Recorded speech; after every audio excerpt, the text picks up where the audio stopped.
आप सभी से कुछ प्रश्न करना चाहता हूँ। पहला प्रश्न, पोचिंकी नाम की जगह किस गेम से संबंध रखती है? लूडो में अधिकतम कितने प्लेयर खेल सकते हैं? टिकटॉक पे अधिकतम कितने सेकंड की वीडियो बनाई जा सकती है? इन तीनों के जवाब तो आपने बहुत आराम से, बहुत आसानी से दे दिए होंगे। इसी के साथ हम आगे बढ़ते हैं। कुछ और प्रश्न करना चाहूँगा। भारत की तरफ से टोक्यो ओलंपिक्स 2020 में कितने खिलाड़ी गए थे? बजरंग पूनिया किस गेम से संबंध रखते हैं? ओलंपिक्स 2020 जो कि टोक्यो में खेला गया था, उसमें भारतीय टीम के कप्तान कौन थे हॉकी में? इन तीनों क्वेश्चन के जवाब देने में आपको थोड़ी सी डिफिकल्टी होगी। हो सकता है 20 से 25% लोगों को इसका आंसर पता हो, लेकिन जो स्टार्टिंग के तीन क्वेश्चन थे उसके आंसर लगभग सभी को पता होंगे। लगभग 90% लोगों ने सही आंसर दिया होगा। यही हमारी प्रॉब्लम है, यही हमारा रीज़न है कि भारत को 140 करोड़ की आबादी होने के बावजूद सिर्फ 7 मेडल जीत पाए। नमस्कार दोस्तों, स्वागत है आपका हमारे YouTube चैनल पर। मैं प्रभांशु सिंह और आज हम कुछ इन्हीं कारणों के बारे में बात करेंगे कि हम ओलंपिक गेम्स में क्यों पीछे रह जाते हैं, क्यों हमारी 140 करोड़ आबादी होने के बावजूद सिर्फ हमारे 7 मेडल आते हैं। तो चलिए शुरू करते हैं। पहला कारण, हमारा स्पोर्ट्स कल्चर। हमें बचपन से ही सिखाया जाता है कि पढ़ोगे लिखोगे तो बनोगे नवाब और खेलोगे कूदोगे तो बनोगे खराब। क्या स्पोर्ट्स खेलने से कोई खराब बनता है?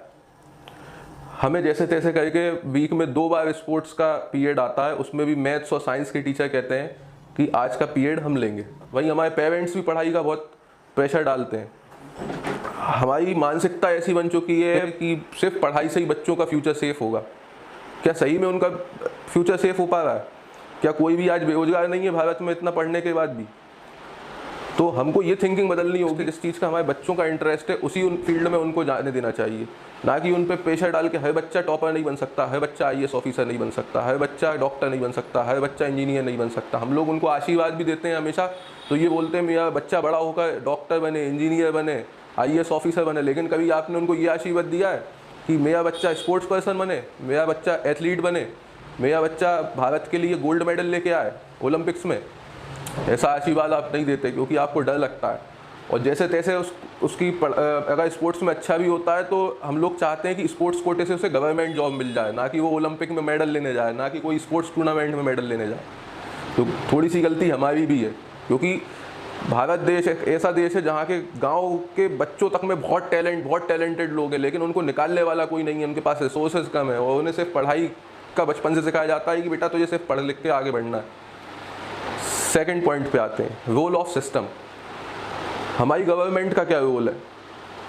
अभी आप गूगल पे सर्च मारिए एजुकेशन सेक्टर का जो बजट है और स्पोर्ट्स सेक्शन का जो बजट है, तो आपको डिफरेंस देखने को पता चले जाएगा। रिसोर्सेज की कमी बहुत ज़्यादा होती है हमारे खिलाड़ियों को। जो अभी हाल ही में नीरज चोपड़ा जी ने गोल्ड मेडल लाया, उनको इतना गवर्नमेंट ने, किसी ने कुछ पैसे दिए, किसी ने कुछ पैसे दिए, उनको इतना सबको सम्मान दिया जा रहा है। लेकिन उनका क्या, जो आज हमारे यहाँ प्रैक्टिस कर रहे हैं, अगर उतना पैसा उनको देना चाहिए, उनको दिया, लेकिन उतना पैसा जो आज के खिलाड़ी बनने वाले हमारे भविष्य के खिलाड़ी हैं, भविष्य के एथलीट्स हैं जो ओलंपिक्स में जाएंगे, उनके बारे में भी गवर्नमेंट को सोचना चाहिए। उनको अभी से सपोर्ट करोगे आप, जब तो धीरे मेडल बढ़ पाएंगे। वो लोग अपना पूरी जान झोंक देते हैं, क्या क्या सेक्रीफाइस करते हैं हम लोगों को पता नहीं चलता। 8-8, 10-10 घंटे मेहनत करते हैं, जब जाके वो लोग मेडल ला पाते हैं। तो उनको भी गवर्नमेंट को सपोर्ट करना चाहिए।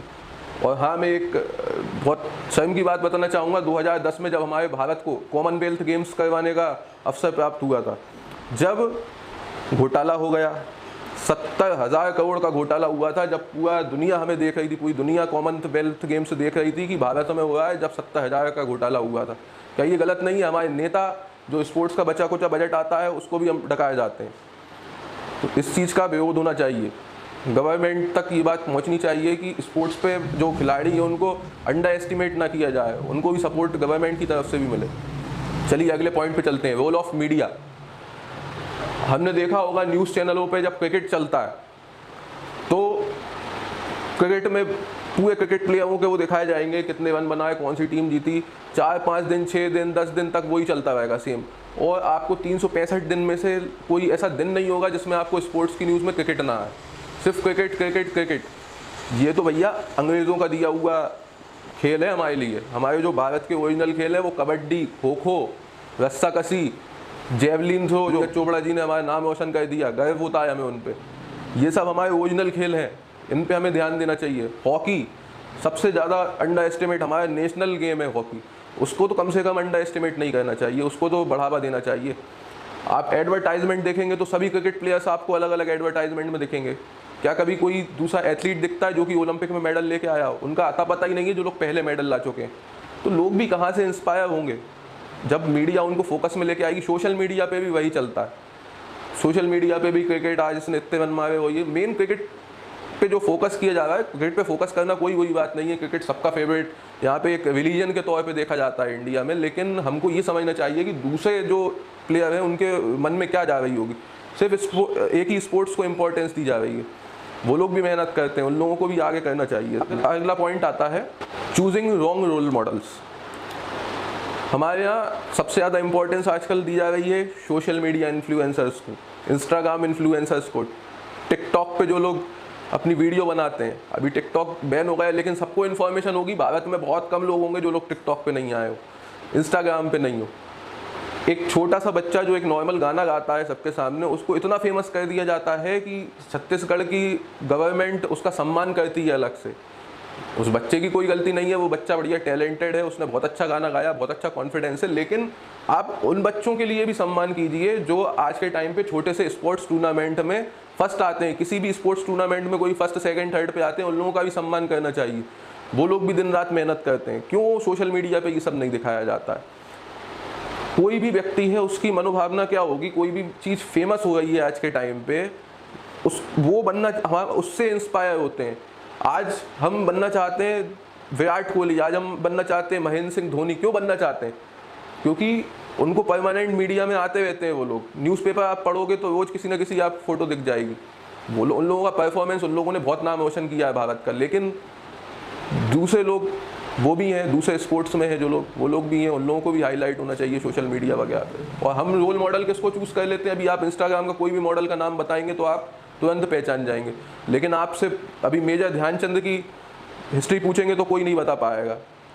मिल्खा सिंह का पूछेंगे, मिल्खा सिंह पे तो मूवी बायोग्राफी बनी तो वो हाईलाइट में आ गया। ऐसे कई खिलाड़ी हैं जिन्होंने भारत का नाम गर्व से रोशन किया है और आज भी हम उनको नहीं जानते हैं। क्यों उनको इतना अंडर एस्टिमेट किया गया?